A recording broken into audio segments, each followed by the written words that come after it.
as you were the coordinator sort of between Positron and these our guests today. Right. So just wanted to say thanks for your all participation on this webinar today. As much as anything else, I wanted to do 2 things in terms of the intro. One, I just want to make sure that, the folks that are on the call from the utilities, I just want to advise you that I think we're still in the quiet period for the RDOF. So we want to refrain from any specific details with respect to, the RDOF auction. So that's item number 1. And then item number 2 is really just wanted to get your all's feedback on this technology as much as anything else. Folks from Positron have approached UTC, and I, was interested in their technology in the sense that it does help to support the kind of speeds that utilities are offering in terms of broadband, and then 2, may be able to bring our costs down. So from that, let me go ahead and just turn it over to the folks from Positron. We can go ahead and, go through the presentation and then open it up for Q&A. Okay. Sandra, I don't see everyone. Is that the way it works, or I should be able to see oh, now I see it. Okay, now I can see. Good. Yeah, if you click on the participants on the top, on the bottom. Oh, good. I see Pierre. Should we do like a quick roundtable of everyone who's here? So we have from from United Electric Co-ops. Maybe you want to introduce yourself. Hey, I'm Darren Farnan. I'm the Chief Development Officer here at United.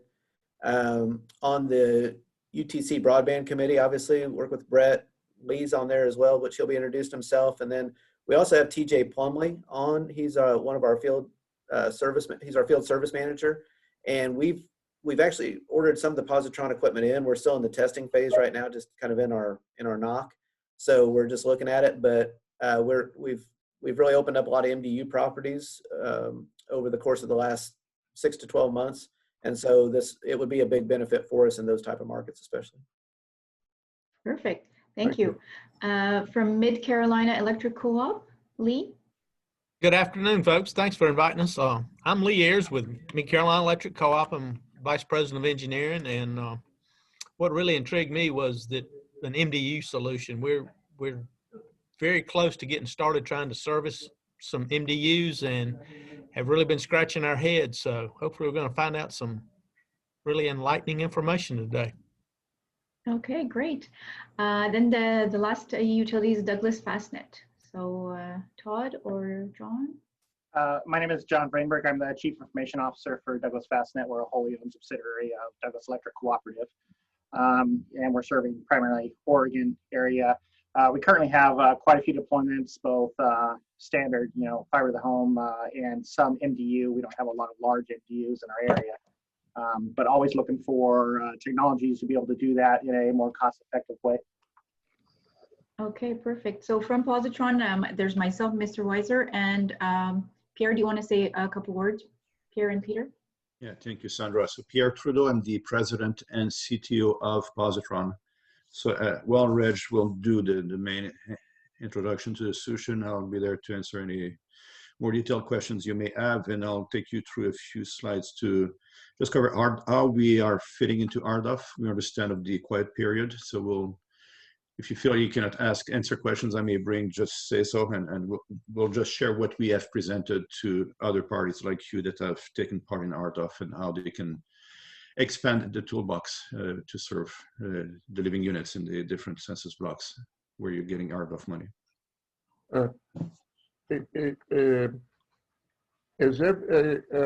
So I'm going to explain at a high level what it is that we do and why we develop the product.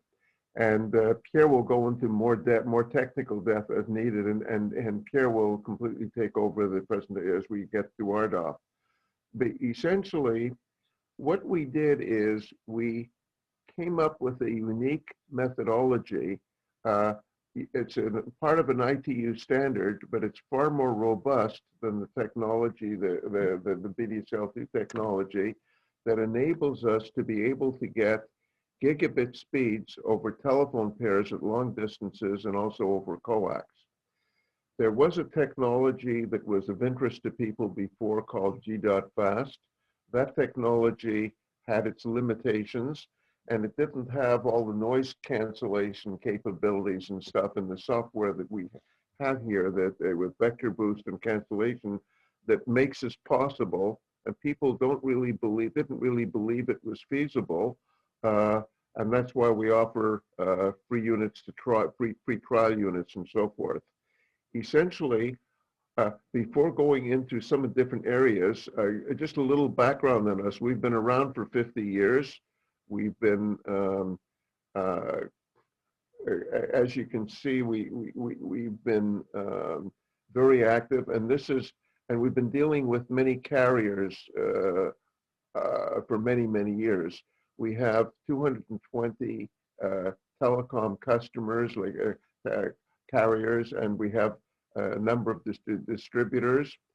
And we've been working for a long time with Luminum, as they're now called, for many, many years. Windstream, Verizon. These are some of the companies that we're dealing with.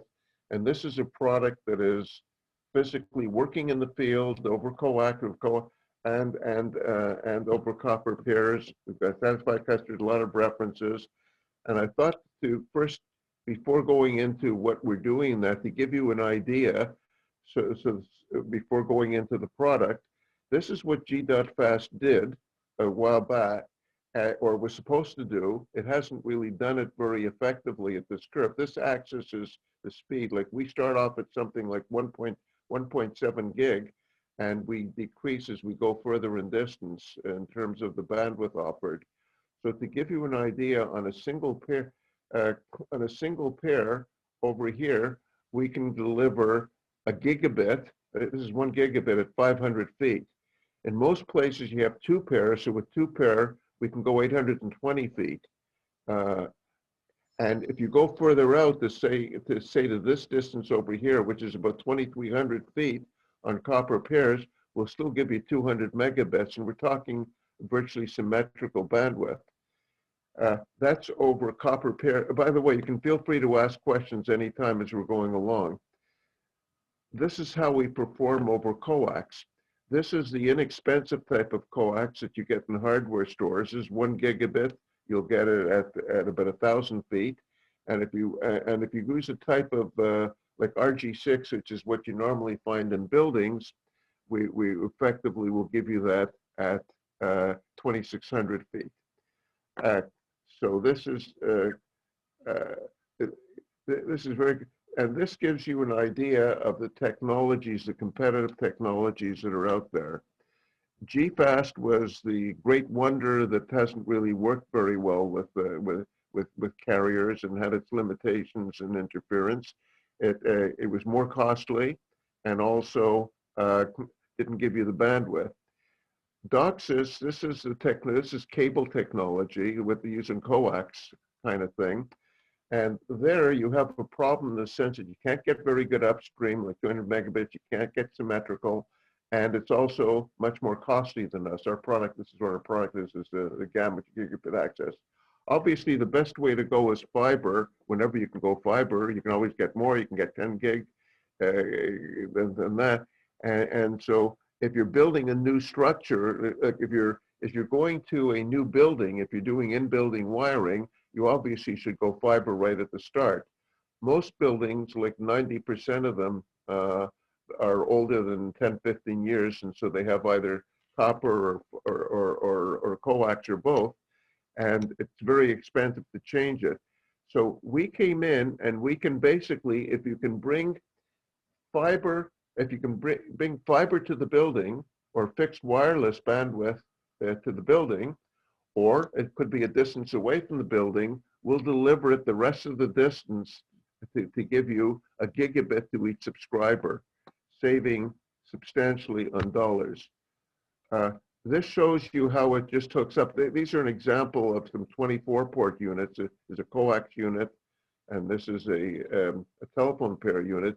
Each port would be could give you 1 or 2 pairs as per subscriber, and we input over here with an SFP either directly from the fiber input, like they're two 10 gig ports in the units, or this could also be a fixed wireless feed.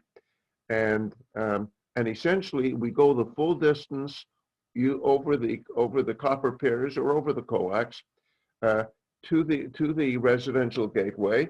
And this is a unit the size of a deck of playing cards. It just does a conversion back to gigabit Ethernet. When you're going coax, we're able to use all the existing splitters. You can get up to 16 splitters per subscriber. So essentially, what we're doing and giving this high-level view is if you can deliver the bandwidth at the building or near the building or home, then we can get you the rest of the way over the existing wiring, and you can save substantially on the dollars. It's compatible with all of the residential gateways. It's a completely non-blocking thing, and we're giving you symmetrical bandwidth because it has dynamic bandwidth allocation. So it puts the bandwidth where it wants, and it instantly, if there's higher demand upstream, it goes more upstream, downstream. It does that triage. But if you did a speed test on it, you'll see we're basically a gigabit upstream and downstream. You can assign the bandwidths that you want to the customer remotely, or you can give them the ability to self-register, and the product has all the most advanced features that carriers want, from quality of service, every kind of troubleshooting, guaranteed bandwidth, and so forth. This gives you an idea of the product range, which I'm going very quickly. These are the indoor units that you put. These are 12 and 24 port units. These are the little modules that fit before the residential gateway, and these are outdoor units. These are IP67 enclosures that could withstand the temperature. We have them in coax, or we have them for telephone pairs, 4 or 8 port units. And when you're a distance away, you can either work from local power, or we can do reverse power feed from the homes, so you don't have to install local power to the units. To give you an idea over here, here's some buildings where basically wherever you have your fixed wireless or your cable input, you can, if you bring it to our units, and you can daisy chain these units, you can add more units together, you can get to every place very, very effectively. This is an idea of an outdoor unit. This outdoor unit doesn't have to be here. This could be way back here at a fiber junction point, and it can go to individual homes or little clusters like this. And each subscriber provides, if we use the reverse power feed option, provides their portion of the power, and it works even if you only have one subscriber connected or more subscribers, so you don't have to worry about the power. This shows you how it works with coax, because a 4-port unit can, if you have coax, can serve, if you use 16 splitters, 64 ports. This gives you an idea of how you can do home clusters. When you have home clusters or things of this nature, if you have fiber along a roadway or anything else, we can go to a fiber junction point, and we can get to each and every house effectively over the existing copper, and give you the full bandwidth capability. This is what the inside of the unit looks like, typical home clusters or something. This is one with reverse power feed. And the other thing is, these units could be daisy chained, in the sense that if you go to one home where you put a unit over here, you can use 2 pair to daisy chain to the next unit, so each unit will then, if you're consuming 2 pairs in and 2 pairs out, each unit will still have 4 subscribers in an area, and you can stretch this out 800 feet and still get a gigabit before further distance you go down. So it's a very effective way. this gives you an idea. If you want to let the people pick their own bandwidth, you can give them screens like this. And I'm going to let Pierre take over at this point. I'll just go that effectively, there's nothing that can come close to this. The cable thing and fixed wireless, 5G doesn't penetrate buildings. So anything you need to be able to distribute it, and we enable the distribution. And with our dynamic bandwidth allocation and vector boost and so forth, we can guarantee that you're not going to get crosstalk or anything. And we also provide the highest level of carrier capabilities. To go a step further, as an idea, we've seen costs as high as $600 to $800 if you're talking about deploying in buildings, which have older buildings with all kinds of full fiber trays, but they come in various sizes. This is by far the most cost-effective way to do it. You can do it for businesses or residential units or home clusters, and you use just the existing wiring. So the main thing is that you can, with this, effectively, and Pierre could describe if you were interested more in learning about our management system, you can effectively get places up super fast. In other words, you can get buildings up in hours instead of doing all that construction work because you're using the existing wiring. It's also very scalable because you don't have to rewire. You're not going to fiber part of a building and then go back and fiber another part of it. So, and you only have to put in what you need. You can add with us as you need it. So we're roughly 20% of the cost of having to put fiber in. And this, so I've given you some of the background information, and you may have some questions on this. And then we would go right into more of an RDOF presentation. First of all, are there any questions? And then I would let Pierre take over.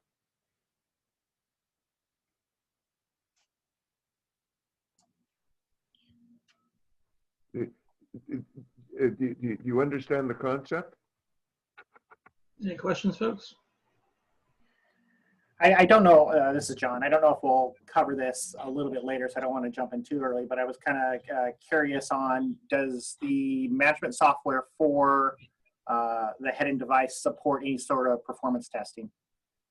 Yes, it does. So G.hn has a built-in NID function. It's a carrier Ethernet capable switch at the core of it. So we can do things like synthetic traffic insertion and loopbacks and so on. Other things you can do with Y1731, and it's a RFC 50. I'm just going back on the RFC, but the RFC does all of the loopbacks. So you can do performance management. And if you rely on NIDs, because a lot of our customers that have a fiber infrastructure rely on NIDs, you can take a baseline and then monitor. We have a MIP or a map function, so we can report latency and jitter functions, especially on the uplink, and you can determine if we deviate from whatever baseline you established up front, which could be caused by all kind of devices. It may be our device, it could be any other device in the data path, so we can help you troubleshoot this before customers start complaining, for instance. So we have all of these things. And on the G.hn portion per se, where it's over coax or twisted pair, we have a built-in scope, kind of a spectrum analyzer, which lets you see things like noise and conditions, and if shorts are open, any physical fault in the wiring, any causes for noise or anything else that may create lower performance. So you can easily troubleshoot from a remote location before you send a tech on site to fix whatever may need to be fixed.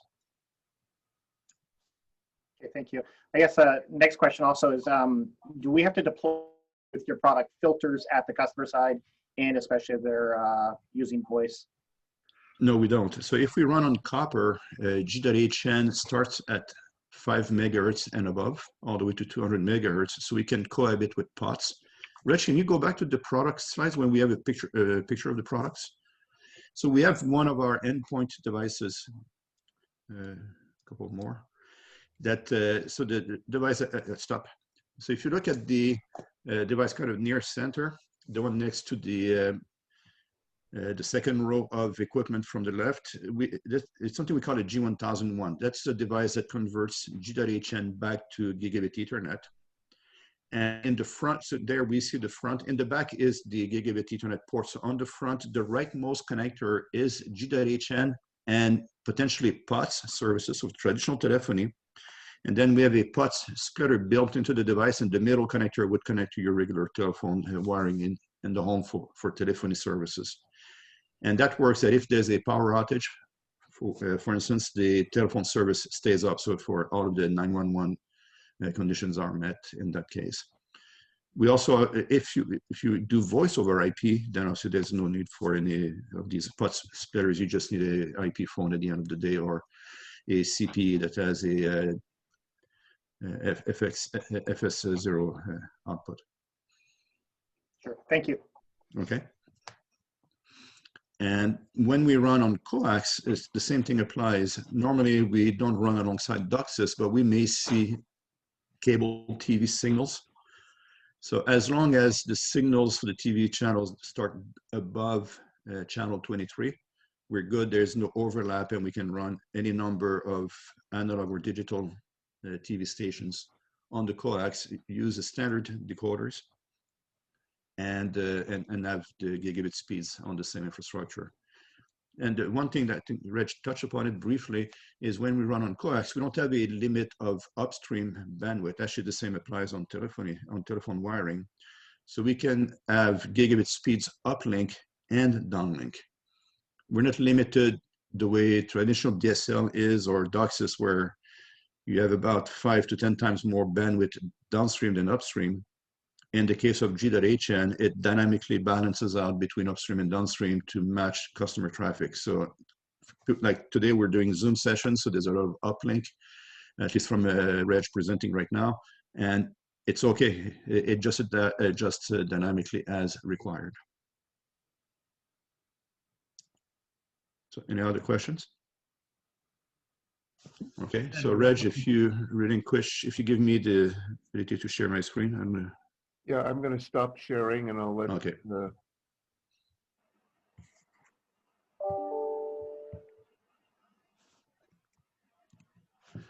So this is a presentation that we created early on when RDOF was officially announced last April timeframe it was, and that we've expanded a little bit over time based on discussions with other operators like you. We've had the discussions with from the very small, very regional operators all the way to the big tier 1 carriers, and presenting pretty much the same solution, where in this type of environment, you can have a fiber and or fixed wireless infrastructure as your main access network. But there's always a challenge to cover the last couple 100 feet. And this is where our solution can come in very efficiently in this type of lower density market. So we can do the very high density, large MDUs with hundreds of doors, but we can also do these remote suburbs or even purely rural type of environments. So I think we all know rural fiber and GPON is complex and expensive. And GPON is a great technology when you have a dense market. You can really reduce your fiber cost. You can cover a lot of, pass a lot of ohms and activate ohms easily. But when you have major distances between each of the households, that starts to fall down a little bit. It still works, but it creates a number of challenges. And then if you go fixed wireless, well, you have issues with foliage, with hills, and so you cannot go purely fiber, you cannot go purely fixed wireless. And in either case, you always have the issue that do you put a fiber drop all the way to inside the home? Do you put a fixed wireless receiver on the rooftop? Not everyone likes that. So we help you kind of get the best of all of these technologies and reuse the existing telephony or coax wiring already there to really serve your customers that much more efficiently. So we are really focused on the last few hundred feet, basically from the road to inside the home. That's really our segment where we focus. We don't reinvent the wheel with the main access, but what we help is our technology is sufficiently cost effective that we can even, in some cases, we have our customers pre-installing our devices because they are less than the truck roll that would be needed to activate to the customer. So we give some interesting options. And basically, we can even serve whether it's a single family home or it can be a small cluster of homes. We can serve that from wherever the gigabit feed terminates. So just a different view of rate and reach. Reg had a first diagram. This is results that we took with a major tier 1 operator in their lab. And what we see is up to 800 feet, a little over 800 feet, no matter how many active pairs there are in the copper binder, so without the crosstalk, we still deliver a gigabit speed. So those are speed test results. And if we have only a single active pair, we can go another 100 feet or so before it goes down. But we still have the ability that even at 1,000 feet and beyond, we deliver well above 500 megabits in both directions. So a lot of throughput, a lot more than some alternative technologies. And if we have a single pair, we're good to about 450 feet, and then it still at 1,000 feet on a single pair, we achieve roughly, again, 450 to 500 megabits per second. Whereas GFast was very limited in the upstream, you could barely do a little over 100 meg at that distance. So a lot more flexibility, and it beats DOCSIS that, again, works well when you have fairly high dense areas. So that's the other device that we're building is we have a single port version of the device. The outside shell will actually be slightly different. This one was a proof of concept. It will be closer to the units that we have for our IP67 enclosure, but it's about the size of a outdoor ONT that you may have been deploying. But what's nice is it can take a GPON feed, and it's reverse powered from the home, and then we have, say, telephone pairs to the home. So we don't need any local power. So we are, in terms of the powering, we are a passive device. Your electric co-ops, obviously, you know how to bring power to any location, but there's still some work involved. So we're trying to help mitigate this as best we can. And we have then our 4 and 8 port outdoor devices that we covered briefly. So here's the picture. So what we have here, we're showing a active Ethernet feed, but we can take any SFP plus module. We're not keyed, so we can terminate any type of fiber, whether it's PON or active Ethernet. And in the cover is where we put our reverse power feeding circuitry. That means that from the home, from the subscriber, we can inject a 48 volt power feed that goes to the unit and then powers the main circuitry. And it works, it's like power over Ethernet, but the other way around. So it's the end device that powers a switch instead of traditional PoE. And we make sure that only those subscribers that provide power actually get a service. So that way it's fair, it's balanced, and everyone just contributes to powering their G.hn circuit and then evenly bring power to the main circuitry of the device. And what's important is if we look at whether we have 1 or 2 pairs, the powering scheme never limits our ability to deliver either a gigabit speed or 500 megabit speeds to the home. Whether we are on 1 pair, we can bring power to about 950 feet. So just shy of 1,000 feet, we have more than enough power to turn on a GAM device, where a 500 megabit feed would be about 800 feet away from the home. And then if we have 2 pairs, we can push a gig again at about 800 feet and 500 meg at 1,000 feet. But the power, having 2 pairs, we can go about 1,400 feet. So the powering scheme is extremely flexible. It eliminates the need for having power drops all over the place. And it speeds up the installation drastically. And it does not limit the ability to deliver the services at the typical distances. So when we've spoken to a lot of operators and shared numbers from industry and all that, and the cost for deploying fiber is about $20,000 per mile.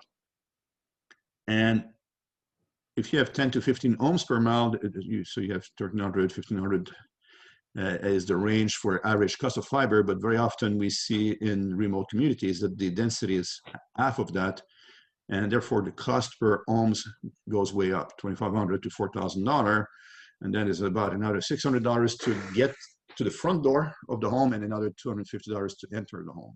So we're really focused on this $850, and it's important that we do the savings that we can bring here means there's more money to go with other fiber or fixed wireless infrastructure. Because you all went through the bidding process and you bid at whatever price you could get away with. And while RDOF is fairly generous, it will not cover all of your costs in most cases. So our goal is to help you reduce the cost so that you can get a quicker quicker return on your initial investment, and then have more of the ARPU for those customers that you activate going to your bottom line. So we save on the CapEx, we save on the time savings, because we can avoid that second truck roll. Our equipment can easily be self-installed for the in-home portion. So with COVID now, people don't want to see any strangers in their homes, and your techs are probably not crazy entering homes either. We can help you do this, and it saves time when you don't have to send a tech a second time around after the main fiber build out or fixed wireless infrastructure was put in place. So if we look at what we call a micro GAM is a single port GAM. It's a product that we will be releasing shortly. And the way it connects here, we're showing a PON network. It could be an active fiber. It could be, say, fixed wireless that then connects into our device. Having a SFP ONT is great because we will provide power for that ONT. We don't need to power it separately. We have the microgam installed wherever the fiber terminates. We leverage the existing copper into the pedestal along the road and then into the home. And we install our endpoint device that converts G.hn back to gigabit Ethernet, and then you put the Wi-Fi router of choice, whichever one you selected. So that's how we do it, a single home at a time. But what we see is sometimes you may have small clusters. So we have a 4-port version of the device where if we assume 200 feet roughly from the pedestal into the home on average, that means we could go 600 feet right, 600 feet on the left, so a span of at least 1,200 feet, and then serve the small number of homes, each with 1 or 2 pairs. So now that starts to become very cost effective because, again, the GAM4 MRX is remotely powered. And with one fiber drop, you can serve this small cluster of 4 ohms. And if you go with something with a little bit more density, if you have 8 ohms, so maybe a larger lot was subdivided and a promoter came in and built some independent households. Now, again, you can go 1,200 feet left to right, assuming that on average you have this 200 feet into the home. That's if you really are pushing for a gigabit service throughout the installation. If you're content with say a 500 meg service, you get a little bit less in terms of RDOF subsidies, but you still get a good chunk of assistance. Now you could extend this to be 1,000 feet to the left, 1,000 feet to the right. So you're starting now to get close to well above a kilometer. You're close to almost half a mile of stretch where you can cover homes like this. So suddenly it gives you a lot of flexibility on how you can cover it even more granular than the last mile, but the last few thousand feet of connectivity. So if we put all the pieces together, from wherever you would have a splitter, we can have a single home there, another cluster of homes on another fiber stretch. You may need to go a first split, let's say a 1-to-8 split, cover this segment. You go some fiber further out, you have another 1-to-8 split, and then you go this way. Because I'll say each time you split, you have some attenuation, so you have to be careful with your attenuation budget on fiber, but it gives you a lot of flexibility. And by reducing the density of splitters, you can go further out. Because here, a single split will serve a cluster of 8 ohms or 4 ohms, instead of having a higher density or more aggressive split level that would constrain how far you can go with your fiber installation. Any questions at this point before I go into some of the cost analysis?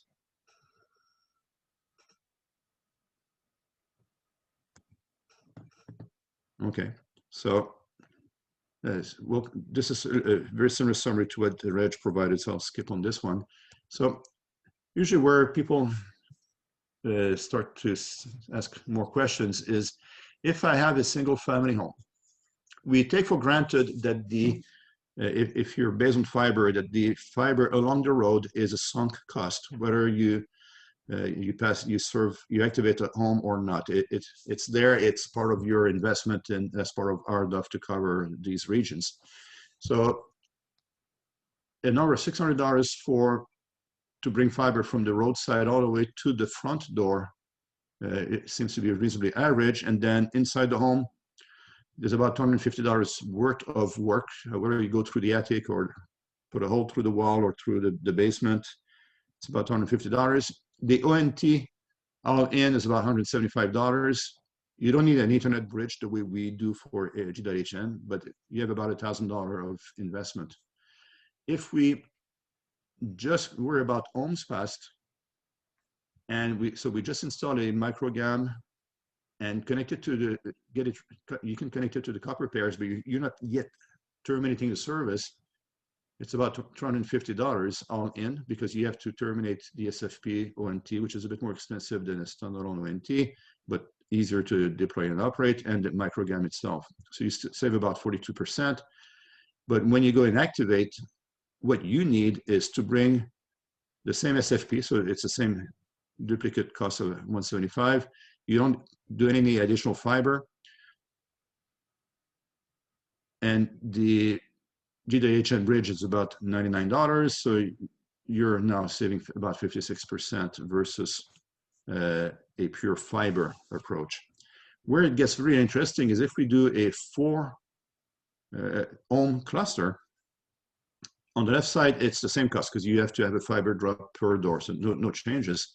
But now a micro GAM, a GAM4 has about a cost of $275 per port. But we share the cost of a single SFP ONT across all of those ports. So the 175 divided by 4 is about $45. And the savings starts going up. And then when you go into the home, you save about 60% of the total cost. The home, it's the same equipment you put either way in the home. So this gives you a lot of flexibility, because as soon as you have a first customer, it activates the GAM4 MRX and provides services to that customer. When the other customers connect to they just need to install our G1001 MR, so that's converts G.hn back to Ethernet and installs the CPE. Then suddenly you have self-activation, no need for a second truck roll, and this customer will provide the power because we inject that on the pairs, reaching that specific ohm, and you're good to go. And we had some discussions with, that's an area where obviously, Brett, you may have more visibility, but according to the FCC, there seems to be a consensus that the demarcation point is where the property line terminates, which usually means that it goes all the way to the rural road or to the county road.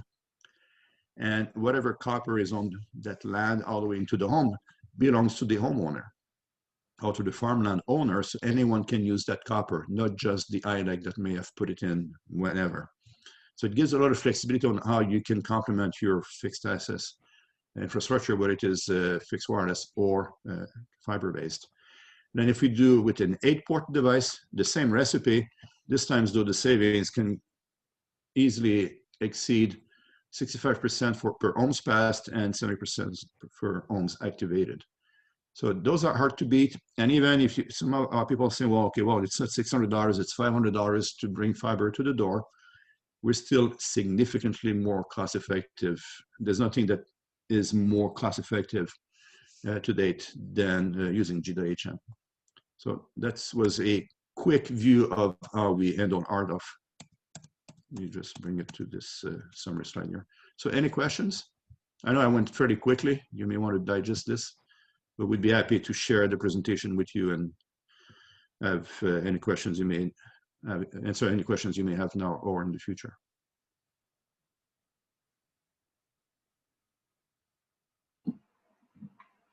Don't see any questions. Anybody? So I guess one abstract question I have is, to what extent have you all tried working with electric utilities to deploy this technology, either in the United States or in Canada?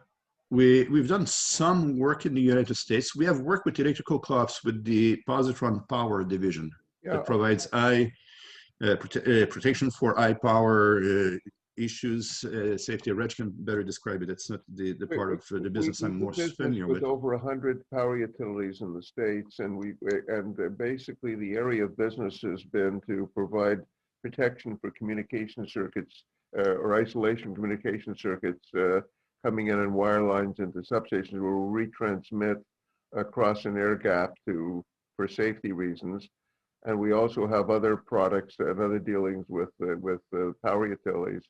Those products are sold either to power utilities or to telephone companies serving them. And so we have a lot of major power utility customers. But this division, which is actually our biggest division, deals with providing broadband services. And so, and what was so interesting here is we were mainly dealing with the power utilities on the power side, not so much on the broadband side. And so it's nice to know that you're branching out and filling in where the large carriers are really not doing that good a job. So we've just started to engage with the power utility co-ops, and I'll say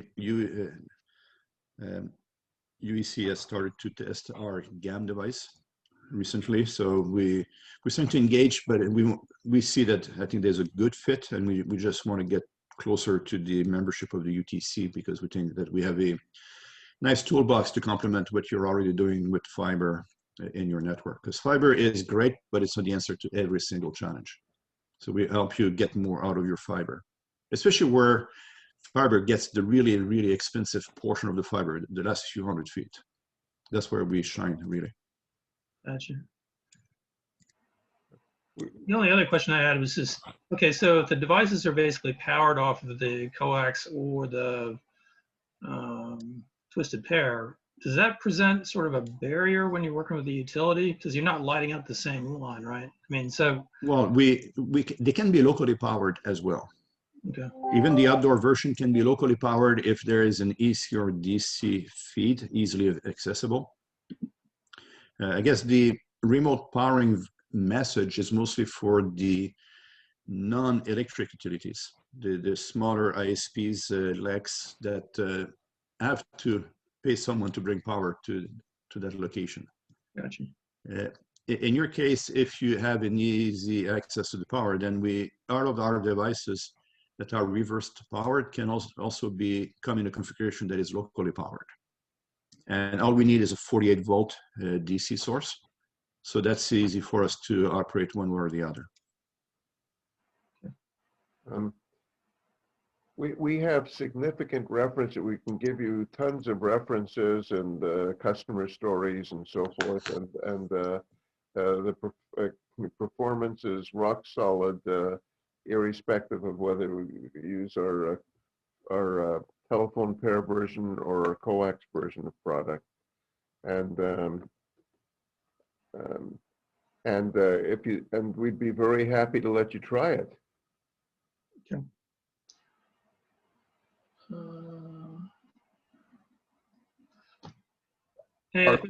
Are each of you involved in RDOF, or only some of you are involved in RDOF and others are using it for other applications? Or potentially using it for other applications?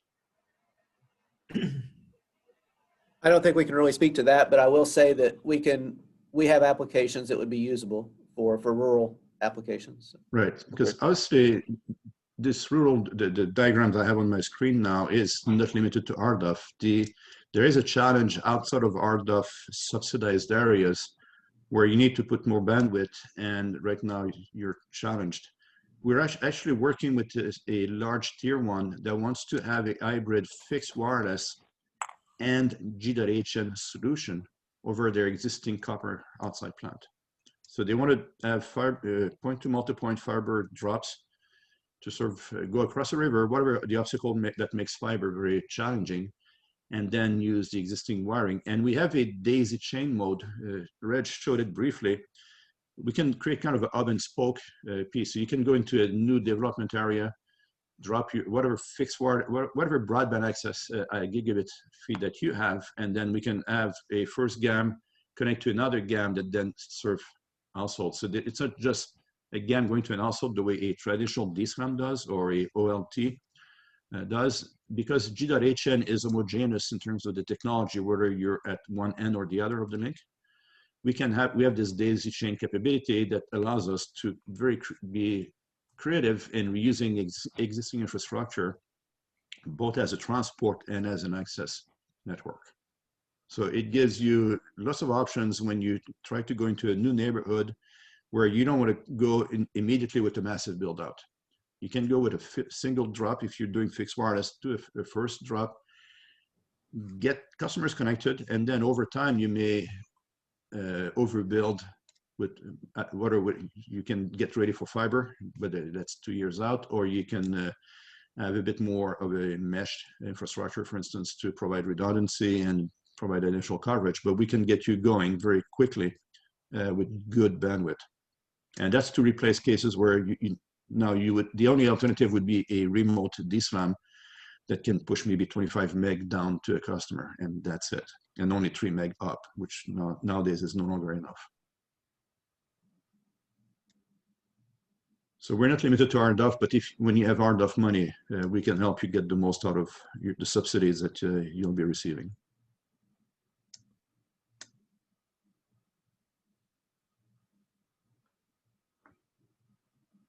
Anything else?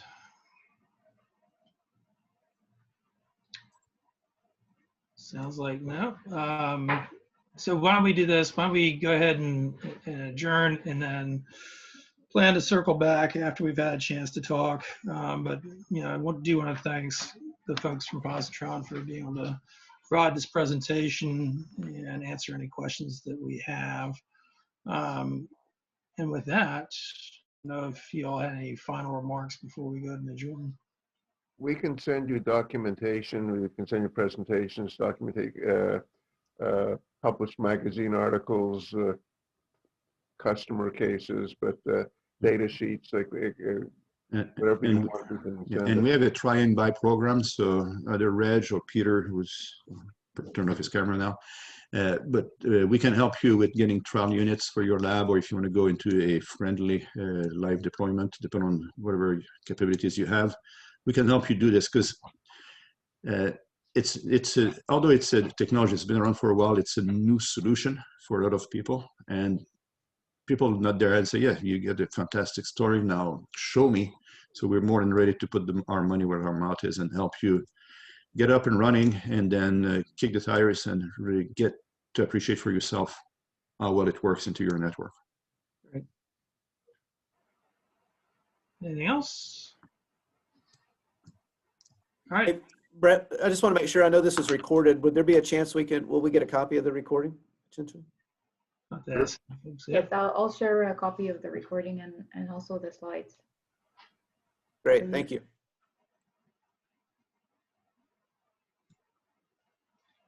One other question. I guess you would mostly be using copper pairs, or you also use coax?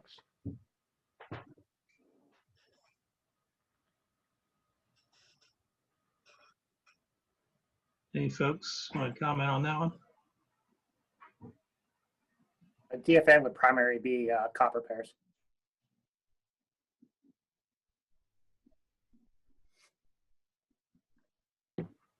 Okay, and well, that's good. And you can feel free to ask any questions, come back. We'll send you data, and you're welcome to try units in labs or in the field, inside units, outdoor units, whatever. And that's where we really shine, because a lot of people find it hard to believe the performance figures, but they're there and they're rock solid. Okay, thank you for the presentation. Thank you for your attendance. Thank you for your time. So we'll share all this with you by email. No problem. All right. Thank you very much. Well, Thanks, everyone. I'd like to thank you very much for setting this up, and we're quite prepared to expand on this, and also to provide more presentations and more and go into more depth in any areas, and anyone who wants to get a presentation or information or assistance with it, we're available. Great. No, appreciate that. Thank you so much. Thank you. Bye-bye. Thanks, everyone. Thank you.